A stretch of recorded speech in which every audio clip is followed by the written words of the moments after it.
Bienvenue à la démonstration du logiciel Neuralstat4, statistique pour votre système MRS ou expression.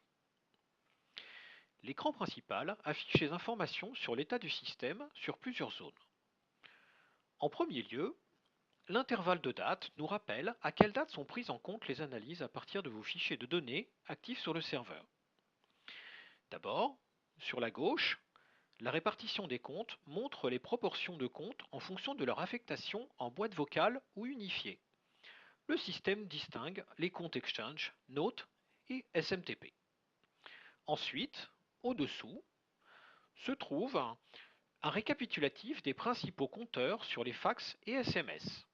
On y trouve notamment les informations sur les volumes et les erreurs.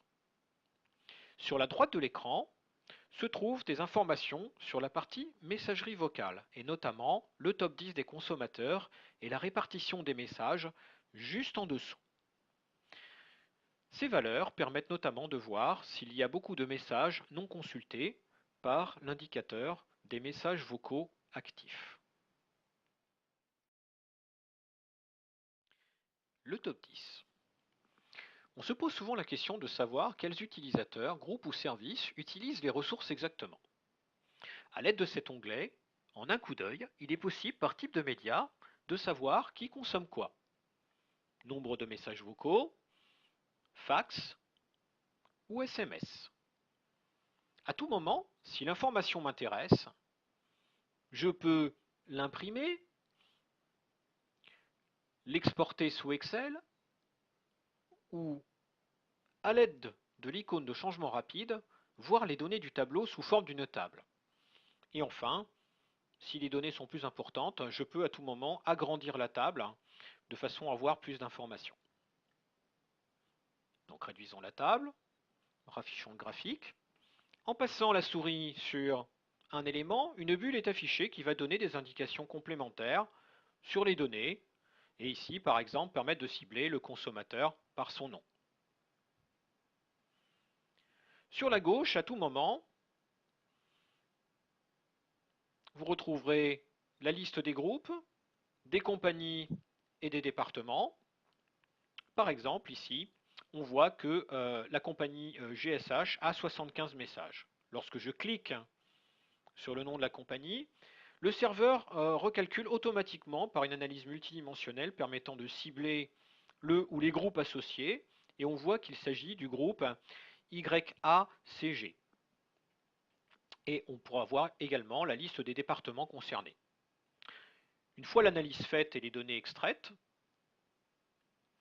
je peux effacer ma sélection et revenir à l'affichage des données complètes.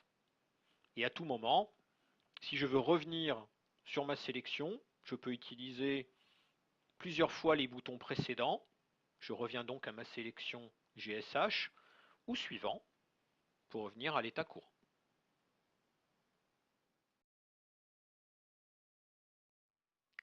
Messagerie vocale. Cet onglet présente des informations sur la messagerie vocale. Des compteurs présentent le nombre de MWI émis, le décompte des messages identifiés comme étant internes ou externes. On peut également voir le nombre de notifications SMTP envoyées par le serveur. Les totaux, présents dans le tableau, présentent des informations sur les messages lus, non lus et effacés par utilisateur. Le navigateur sur la gauche de l'écran permet de voir le décompte des messages associés par groupe, compagnie ou département. Pour cela, il suffit de cliquer sur une des valeurs pour recalculer les indicateurs. Cliquons par exemple sur GSH. Nous voyons que la liste des utilisateurs affichée correspond à un groupe YACG et 2 départements. La puissance de l'analyse multidimensionnelle de StatCat permet donc à tout moment d'isoler les messages d'un groupe ou d'un utilisateur, ou encore de son département. Cliquons par exemple sur le département Kinou, et l'on voit qu'automatiquement les dates s'ajustent. Et on voit que les dates auxquelles il n'y a aucun message sont automatiquement grisées. Une fois cette analyse faite, effaçons notre sélection et nous voyons que les données complètes s'affichent à nouveau. Comme pour les autres onglets, On peut revenir aux dernières analyses et aux derniers filtres utilisés grâce à la fonction précédente, ou revenir sur l'analyse courante en cliquant sur Suivant.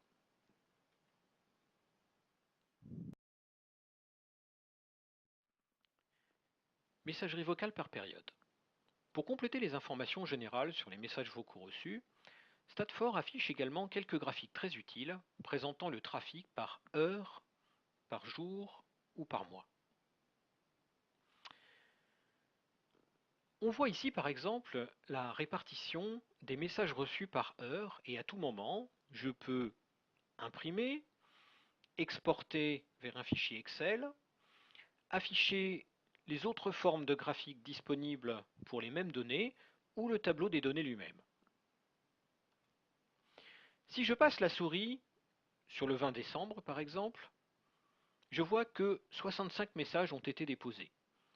Lorsque je clique, le graphique s'ajuste à l'heure voulue et automatiquement les champs de sélection sur la gauche dans la zone des critères s'ajustent.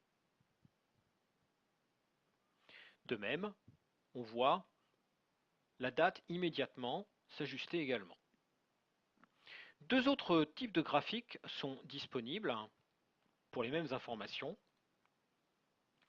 D'une part, le dépôt des messages internes et externes en termes de nombre de messages, et le cumul en termes du nombre de minutes pour les messages internes et externes.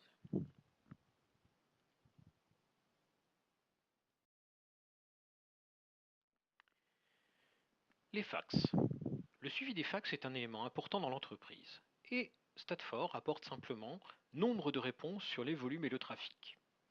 À titre d'information, le nombre de SDA est rappelé en en-tête de page. Le premier tableau présente les volumes en nombre de pages émises et reçues et en nombre de fax, puis les erreurs. On remarque que les erreurs sont affichées en rouge pour mieux les cibler. Sur cet exemple, on voit qu'un utilisateur a une erreur d'émission. En cliquant sur celle-ci, on cible immédiatement le groupe, la société et le département s'il y en a un associé.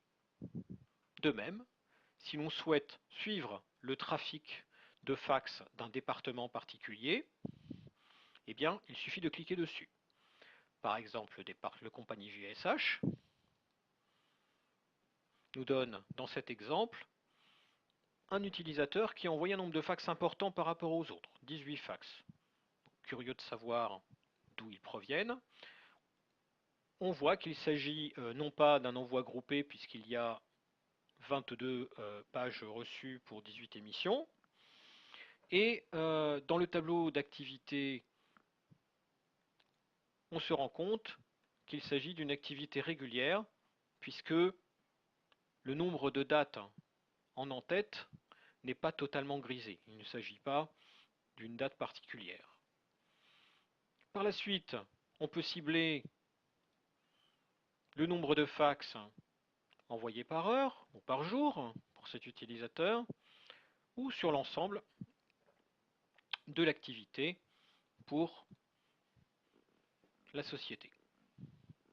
De la même manière, on se rend compte que les pics d'activité dans cette zone sont intéressants à explorer. Eh bien, par exemple, on va cliquer sur le 25 pour voir le trafic et se rendre compte, par exemple, que au niveau du nombre de trafic par page, eh bien, les montants et le nombre d'émissions et de réceptions ne sont pas très importants. Donc il s'agit d'un trafic normal sur lequel on va pouvoir, si on efface les sélections et qu'on resélectionne le nombre de jours, voir que finalement l'activité du 24 n'est pas supérieure à ce que l'on peut trouver dans d'autres jours.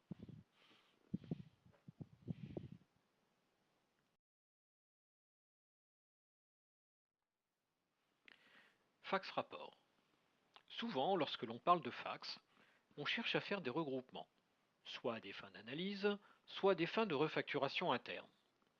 Ce tableau présente donc les mêmes informations que le précédent, mais en offrant la possibilité de classer les données sous forme hiérarchique à deux niveaux.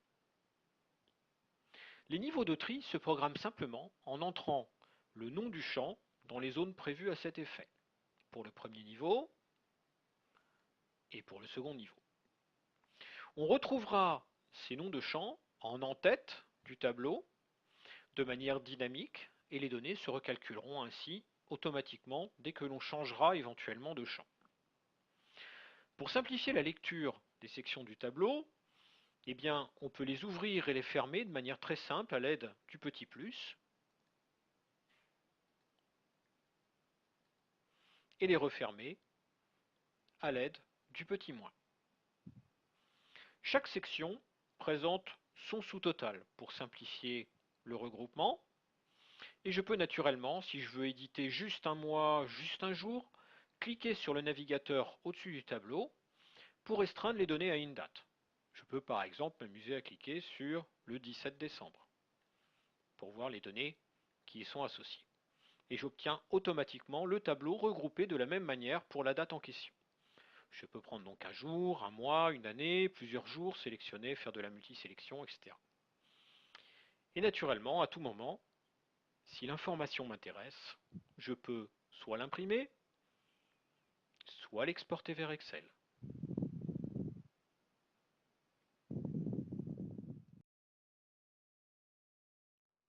SMS.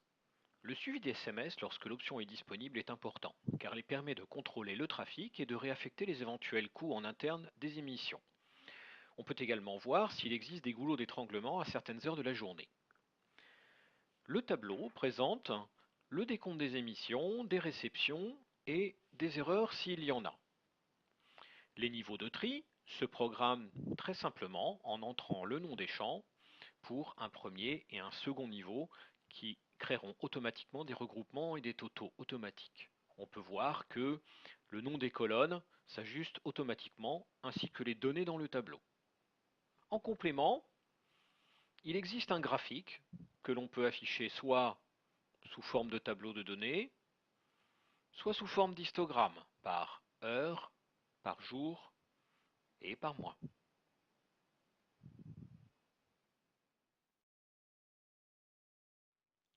Sécurité d'accès. La sécurité d'accès au système présente les informations relatives à la connexion des utilisateurs, soit par le guide vocal, soit par le client web. On voit notamment les échecs et les dernières dates de connexion et si le compte est verrouillé. Comme pour les autres onglets, il est possible d'afficher les informations soit par compagnie, par groupe ou encore par département. Et à tout moment, si l'information m'intéresse, je peux l'imprimer ou l'exporter sous Excel. Analyse de log. Cet écran présente des informations collectées dans les fichiers log du système de manière simple, éventuellement sur un très grand nombre de lignes. On trouve en tête les décomptes avec les compteurs sur les informations capitales au bon fonctionnement du système, comme par exemple le nombre d'arrêts ou le nombre de crashs APL détectés. Le navigateur, sur la gauche, permet également d'isoler immédiatement parmi des milliers de lignes des erreurs ou des erreurs fatales. On peut également retrouver des erreurs critiques simplement, par exemple des bascules de cluster, et en déduire les dates, ou encore isoler le trafic d'un module spécifique, comme par exemple InfoStore, où l'on remarque que les messages d'information sont là, et nous pouvons également filtrer, en complément, les messages issus du 2 janvier.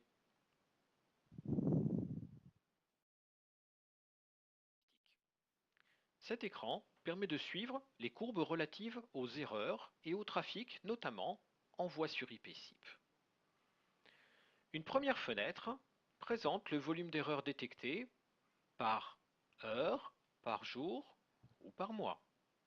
À tout moment, si l'information m'intéresse, je vais pouvoir imprimer, exporter vers Excel, ou je peux également changer le type de graphique pour afficher les informations de manière différente, et encore agrandir le graphique en pleine page si je souhaite le voir de manière plus facile. Un second graphique présente le volume d'appel cible en courbe ou en histogramme. Comme dans tous les graphiques, en passant la souris sur les données, je peux avoir des informations complémentaires. Un troisième graphique présente le volume d'appel MWI.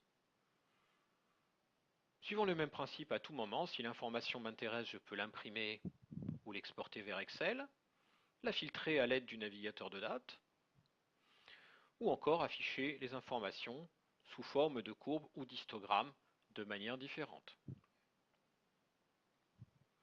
Enfin, le dernier graphique présente le volume et le cumul des messages par type de message, en donnant un aperçu du trafic complet sur le serveur. Ici, également, à tout moment, si l'information m'intéresse, je vais pouvoir l'imprimer, l'exporter ou l'afficher de manière différente. La présentation du logiciel Statfor est maintenant terminée. Nous vous remercions pour votre temps et nous vous prions de bien vouloir nous contacter si vous souhaitez avoir des informations complémentaires sur le module. Bonne journée et au revoir.